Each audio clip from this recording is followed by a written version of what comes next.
اگه از فتوشاپ هیچی نمیدونی، آشناییت نداری، ولی دوست داری که عکس تو ادیت بزنی، رنگ و نورش رو خیلی فوق العاده عالی کنی، بهت پیشنهاد میدم حتما این ویدیو رو ببین. همراه ما باشید.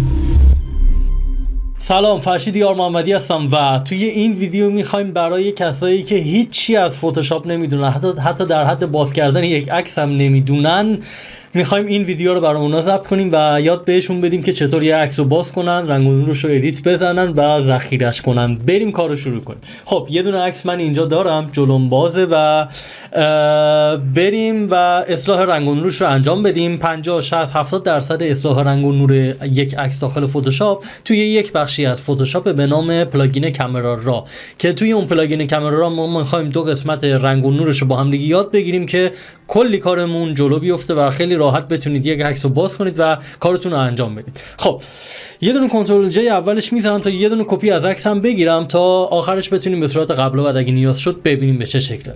خب کپیم رو من اینجا گرفتم و میرم سراغ فیلتر و کامرا را فیلتر رو میزنم تا برای من پلاگین کامرا را باز بشه. دو قسمتش رو قرار با هم کار کنیم، یه قسمت بیسیک، ببخشید یه قسمت بیسیک و یک قسمت کالر میکسر. بیسیک برای نور و کالر میکسر برای کالر میکسر برای رنگ. خب بریم از اول شروع کنیم ببینیم که چه خبره. خب ببینید الان این عکس عالیه از لحاظ، من یه مقدار اکسپوژر رو زیاد کنم اول ببینیم چی گرفتیم. ببینید این عکس الان عالیه، رنگش مناسبه، ولی بعضی وقتا میشه که توی یک فضای نوری خاصی هستیم، مثلا کافه ها، کافی شاپ ها که یک رنگای خاص بنفش، آبی، سبز یا هر رنگ دیگه ای هست، اون رنگ باعث میشه که رنگ اصلی عکسمون به هم بریزه، که با این دو تا محور تمپرچر و تیلت ما میتونیم تینت ما میتونیم اونها رو یه مقدار جابجا کنیم تا به اون رنگ اصلیمون برسیم، که خب البته این عکس داخل یک شرایط نوری مناسب، فضای روز گرفته شده و مشکلی نداره، ولی خب با جابجایی اینا ما میتونیم به اون رنگ، به اون نور مد نظرمون، به اون رنگ مد نظرمون برسیم. خب از محور اول شروع کنیم و کاملا قراره که به صورت عامیانه این محورها رو توضیح بدیم و اصلا نمیخوایم وارد فضای تخصصی و تئوریش بشیم، هرچند که ایشالله در شروع مباحث آشنایی با پلاگین کامرا را کاملا تخصصی قراره که بریم جلو. خب اکسپوژر کم و زیاد میکنیم ببینیم چه اتفاقی میفته. خب خیلی مشخصه داره عکس کم نور یا پر نور داره میشه. به یک مقدار اگر این محور افزایش بدیم به یک مقدار به تمام عکسمون داره نور میده. ببینید تا آخر این محور بیسیک هر صحبتی داریم میکنیم در مورد نور هست. اگر کلمه رنگ شنیدید از دهنم اونجا اشتباه لفظی، تماما برای نوره و کالر میکسر 80% برای رنگ و 20% برای نوره. خب اکسپوژر داره رنگ نور رو همین اولش اشتباه شد، داره نور رو به یک مقدار داره میده و اصلا نگاه نمیکنه که آیا اون نقطه تیره است یا اون نقطه روشنه، داره نورش رو میده. اگر به نقاط تیره داره 20% مثلا افزایش نور داره میده، به نقاط تیره هم داره همون اندازه داره نور رو میده. خب پس این شده از اکسپوژر ما. خب کنتراست چیه؟ من یک مقدار این رو افزایش میدم تا ببینیم چی به چیه، چشانه میبینه تو این حالت نوری عکس. خب کنتراست چیه؟ ببینید قبول داریم که اگر ما تمام نورهای جهان رو، تمام نورهایی که داریم میبینیم رو بین 0 تا 100 میتونیم مد نظر بگیریم که 0 میشه تیرگی محض، سیاهی محض و 100 میشه روشنایی محض و تمام نورهامون توی این بازه است. تمام نورها، الان نور صورت من توی یک بازه است، نور کیس، نور کیبورد، نور هر چیزی که دارید میبینید توی این بازه قرار میگیره. خب و 50 هم میشه وسطش، یعنی نه تیرگی، نه تاریک، نه روشنه، خاکستریه. خب حالا نورهایی که الان دارید میبینید، ما رنگ هایی که داریم، اون رنگ ها داره یک نوری هستن، اون رنگ ها داره یک نورن و نورهاشون اگر بین 0 تا 50 باشه، یعنی تو بازه تیره باشه، میکشونه به سمت تیره شدن. اگر بین 50 تا 100 باشه میکشه به سمت روشن شدن. بیایم ببینیم مثالشو. ببینید الان اینجا رو نگاه کنید. مثلا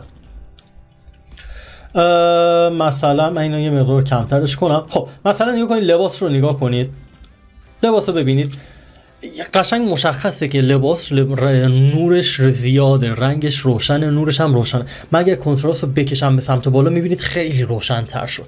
صورت رو نگاه کنید، این قسمت بدن رو نگاه کنید، من دوباره صفرش میکنم. من توی عددها هر عددی رو کم یا زیاد کنم اگر روش دبل کلیک کنم برمیگرده به صفر. نگاه کنید اینجا رو نگاه کنید، وقتی افزایش میدم این قسمتی که یک مقدار روشن بود روشن‌تر شد، اون قسمتی که تیره بود رفت به سمت تیره شدن و برعکسش هم به همین شکله. من یه جای دیگر هم مثال بزنم، مثلا مثل اینجا ببینید اختلاف بین گوشی و شلوار. نگاه کنید گوشی یه مقدار روشنه، پس وقتی زیادش کنم روشن‌تر میشه، پس و شلوار یک مقدار تیره است و بیارمش بالا تیره تر میشه. پس این شد بحث کنتراست. خب هایلایت چیه؟ هایلایت شادو، وایت و بلک. هایلایت یعنی اون قسمت هایی که دیگه خیلی روشنن، قسمت های روشن نه، قسمت هایی که خیلی روشنن، قسمت های روشن نه. قسمت های خیلی روشن مثل کجاست؟ مثل کفشش. قسمت های روشن هایلایت رو افزایش بدم شدیدتر میشه، کاهش بدم نور رو از اون قسمت میگیره و الان دارید میبینید که نور کفش و نور لباس با کل عکس میبینید الان یکی شده. به صورت قبل و بعد میبینید الان نگاه کنید کاملا یکی شده. خب محور بعدی چیه؟ محور شادو، دقیقاً برعکس هایلایت. تیره ترین نقاط تیره نه، تیره ترین نقاط عکس رو میاد تاثیر میذاره. تیره ترین نقطه عکس کجا میتونه باشه؟ من اینو برگردونم. خب تیره ترین نقاط عکس مثلا میتونه اینجا باشه.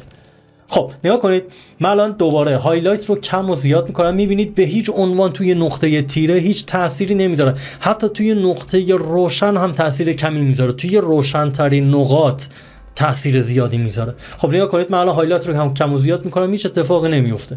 من اینو برمیگردم سر جاش و شادو دقیقاً برعکس هایلایت، تیره ترین نقاط. یعنی من اگر کم و زیاد کنم میبینید روی قسمت تیره داره تأثیر میذاره. میبینید چقدر الان دیتیل اون جزئیات نقاط تیره رو داره به ما میده. میبینید توی نقاط تیره و توی نقاط روشن اصلا کاری رو انجام نمیده. خب وایت و بلک، توی صحبتام چی میگفتم در مورد هایلایت و شادو؟ میگفتم تیره ترین نقاط یا مثلا روشن ترین نقاط. اینجا وایت و بلک اینه نقاط روشن و نقاط تیره. میبینید بازی با کلمات نیست، این اون خیلی دیگه روون و عامیانه بدون هیچ کلمات قلمبه سلمبه دارم اینا میگم که به چه شکل و هر محور داره کجا تاثیر خودش رو میذاره. یه لایک هم اینجا بزنید دمتون گرم. خب وایت رو من میام افزایش میدم، ببینیم چه اتفاقی میفته. اول من هایلایت رو دوباره افزایش میدم، ببینید خوب نگاه کنید، افزایش کاهش نگاه کنید. حالا وایت رو افزایش کاهش میدم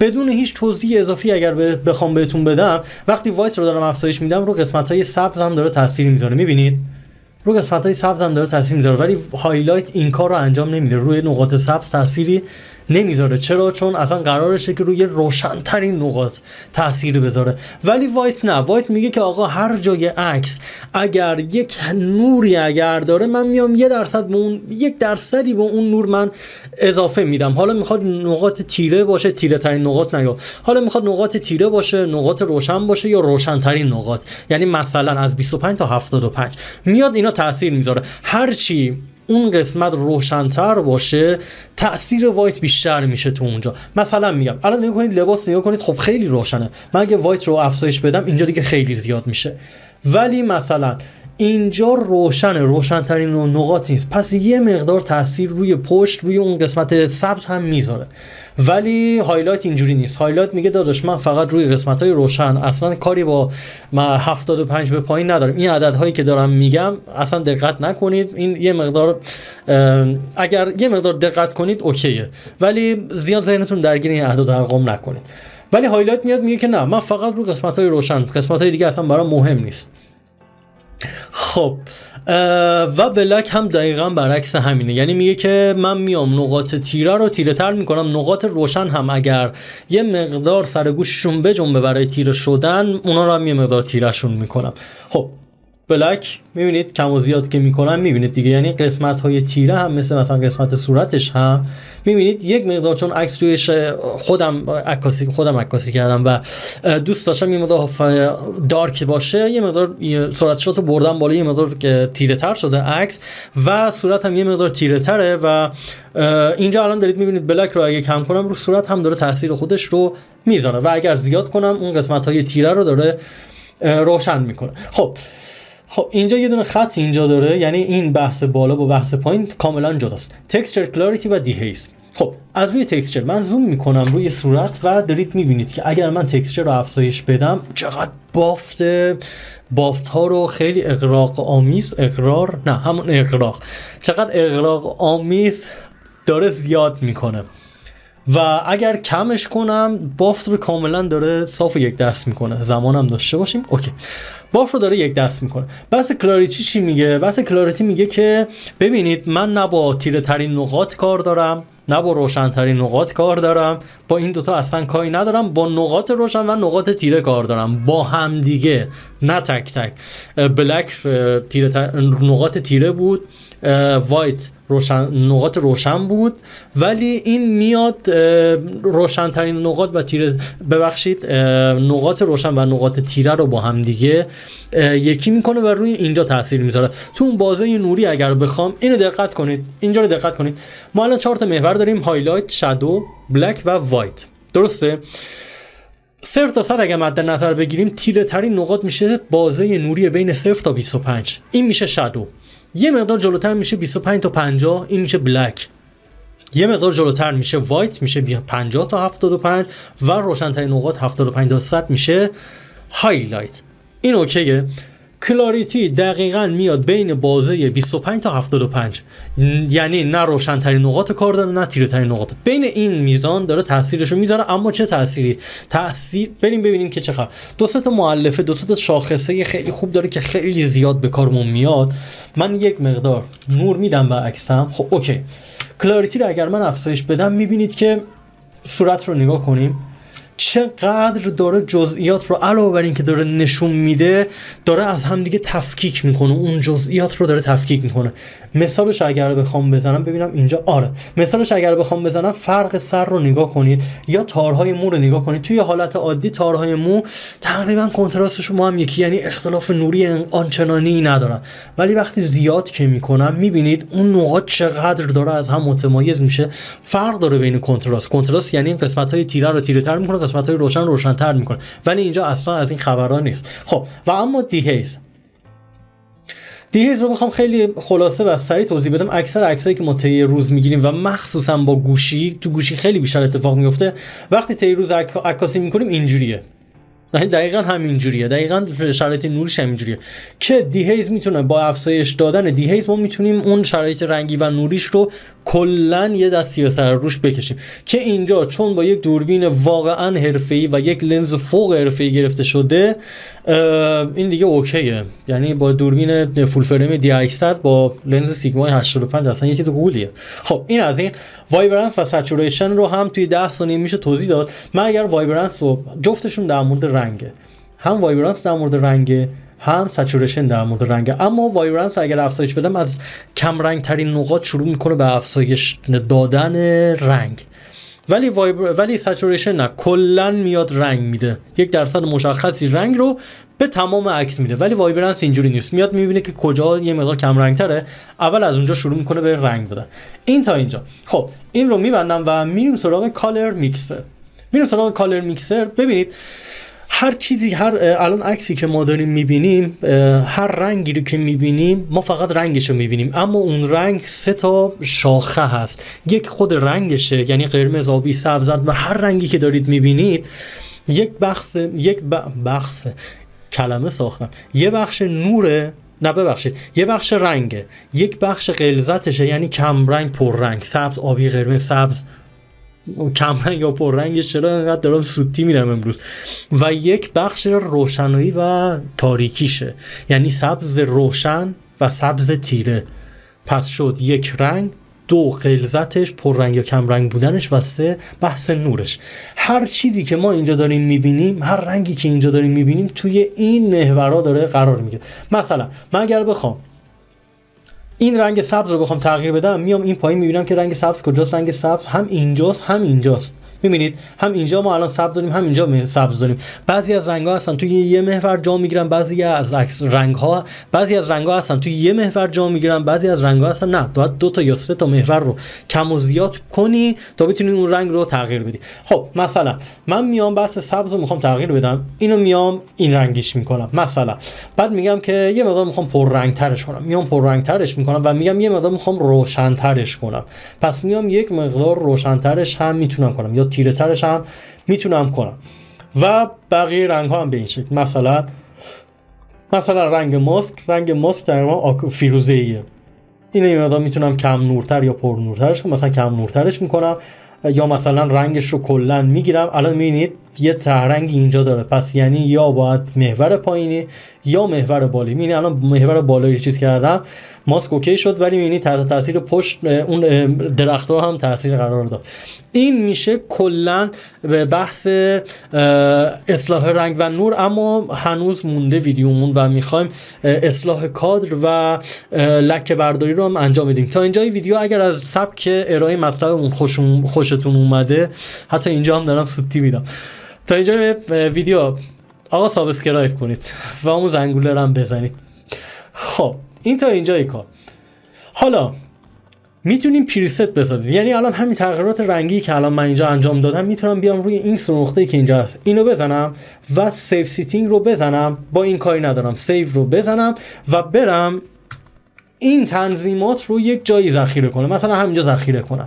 این باعث میشه که خیلی راحت یه عکس دیگه اگر داشته باشم، مثلا من اینو دوباره ریستش کنم، مثلا اگر عکس دیگه ای داشته باشم خیلی راحت میتونم کلیک کنم، بیام لود سیتینگ رو بزنم و بیام اونجایی که ذخیره کردم اینجا بود بزنم و همون تغییرات رنگی و نوری رو اینجا هم اعمال کنم. حالا من میام از پریست هایی که ساختم، اینا میشه اون پریست، یعنی تغییرات رنگی و نوری که داخل کامera را ساختم رو ساخته میشه، اونا بهش میگم پریست. من یه دونه پریست ساختم و روی این عکس اعمالش میکنم. میام از قسمت لود سیتینگ رو میزنم و میام اون قسمتی که مثلا از اینجا و این تونالیته رو من روش پیاده میکنم که یک تونالیته دارک خیلی عالی میشه. میام تو قسمت بیسیک یه مقدار نورش رو فقط زیاد میکنم ببینم به چه شکله و وایتش رو یه مقدار کمتر میکنم، چون اون حالت دارکش رو من میخوام داشته باشه. من دارم آب میشم. خب اوکی، این تا اینجای کار. اوکی رو میزنم و وارد فضای خود برنامه میشیم، برنامه فتوشاپ. خب ببینید ما الان رنگ و نور رو انجام دادیم، یه کار بسیار ساده ای بود. تا اینجاش رو هر کسی میتونه انجام بده و از اینجا به بعدش هم هر کسی میتونه انجام بده. خب ببینید یه مرحله دیگه میمونه برای مبتدیان، اونم اینه که بخوان دغدغه لک و جوش اگر دارن لک و جوش رو بردارن یا هر چیز اضافی داخل عکسشون رو. خب میام زوم میکنم روی عکس. یه دونه ویدیو ساختم در مورد شورتکات های کیبورد کامپیوتر، برید حتما این ویدیو رو نگاه کنید. ببخشید خیلی گرمه. خب زوم کردن عکس، ما انقدر با کیبورد کار کردیم دیگه الان اینجا نمیتونم ابزار زوم کردن اینجاست. با این من الان میتونم با این زوم کنم، اینجا هم بک بزنم، این منفی رو بزنم میتونم که زوم بک بزنم. خب ببینید میام اینجا اسپیس رو نگه دارم، میتونم توی عکس جابجا. چقدر دیگه دارم مقدماتی میگم. خب ببینید از بین ابزارهایی که اینجا داریم که برای شما کسی که فتوشاپ رو نصب کنه، اول اینکه به این شکل اینجوری نیست، اینجوری کلا خراب شد، برگردونیم سر جاش، اینجوریه و اولش اینجوریه، بعد من اینجوری کردم و این کلا سمت چپم که من آوردم سمت راست، همه ابزارا یک جا باشه. این تا اینجای کار. و میایم از این قسمت، از این ابزاری که شکل چسب زخم است کلیک میکنیم و دومیش رو انتخاب میکنیم. دومیش رو وقتی انتخاب کنیم یه دایره‌ای برای ما میاد به این شکله. کلیک سمت راست میکنم، دایره رو یه مقدار سایزش رو کوچیک‌تر میکنم و این برای برداشتن اون زخم‌ها و لک و جوشایی که هست. ببینید الان اینجا یه دونه لک فکر میکنم، میام از کنارش از اینجا که تمیزه آلتو نگه میدارم، یه دونه کلیک میزنم. حالا میتونم هم اینجا رو بردارم، هم اینجا رو بردارم، هم اینجا رو بکشم و بردارم. میتونم اینجاها رو هم بردارم، اینجاها رو هم بردارم و با همین یه نمونه‌ای که از اینجا گرفتم هر جایی که فکر میکنم بافت شبیه به اینجاست رو خیلی راحت من میتونم بردارم. یا مثلا اینجا رو، الان اینجا رو هم فکر کن، آره اینجا رو هم با همون یه دونه نمونه‌ای که گرفتم میتونم بردارم و همین دیگه. اوکیه، یه اصلاح کات رو انجام بدیم. الان نگاه کنید از بالا و پایین این عکس خیلی عکس ارتفاع داره و طبیعتا اینستاگرام اجازه پست شدن داخل محیط پلتفرم خودش رو نمیده. من میام از این بالا از این شکلی که اینجا هست که اسمش هم کراپه، کلیک میکنم، آلت رو نگه میدارم و میام روی یکی از این خطا، کلیک رو نگه میدارم و میکشم تا اینجا. اوکی شد. میبینید الان برای من از چپ و از راست یه کادر مشکی داده که خب اوکی. اگر میخوای کادر سفید باشه من اینو اسکیپ میزنم، میام از بین این دوتا رنگی که اینجاست رنگ پشتی رو سفید انتخاب میکنم و همون رو دوباره انجام میدم، آلت کلیک و میکشم تا اینجا، دبل کلیک میکنم و اینجا هم اصلاح کادر برای من میشه. تمام کارهایی که تا الان انجام دادیم بخشی از بحث ادیت هست که سعی کردیم به صورت خیلی خلاصه مختصر مفید برای مبتدی ها بگیم. اما اگر میخواید که به شکل حرفه‌ای تر یا اینکه به ابزارهای فتوشاپ رو بلدید و میخواید حرفه‌ای تر کار کنید، بهتون پیشنهاد میدم این ویدیویی که اینجا ساجست میکنم رو حتما ببینید. ممنون از اینکه همراه ما بودید و همراه ما باشید.